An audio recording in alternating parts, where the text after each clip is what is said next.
Story time. I once had a teacher in elementary school who actually preached that we never ever speak any form of a dialect of Mandarin Chinese in her class. 你敢在我的班上说任何一个方言，一句话一个藤鞭给你。这一些方言全部都是没有教育的人讲话的，在我的班上说华语。 Translated to without the bitchiness, as if you dare to speak any form of a dialect in my class that is not proper Mandarin Chinese, you would be taking the rotan.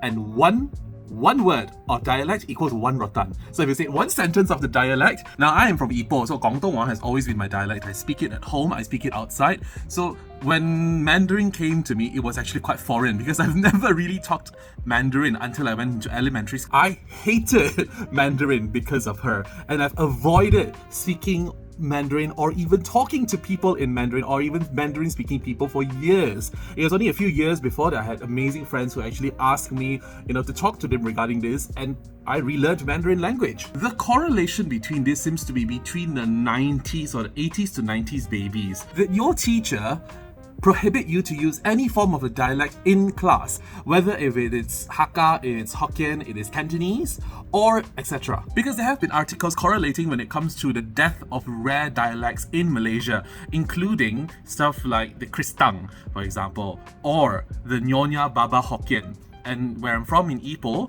what we call Hop or Hakka. So much so that the Malaysian government has actually talked about this to implement what we call mother tongue language in schools nowadays to bring back dead or endangered languages that we speak as Malaysians. So I am curious as to know that did you have the same experience as me growing up of being prohibited to speak or being punished, corporal punishment for speaking a different dialect of Mandarin Chinese? Also, honey, at the same time, if I spoke like a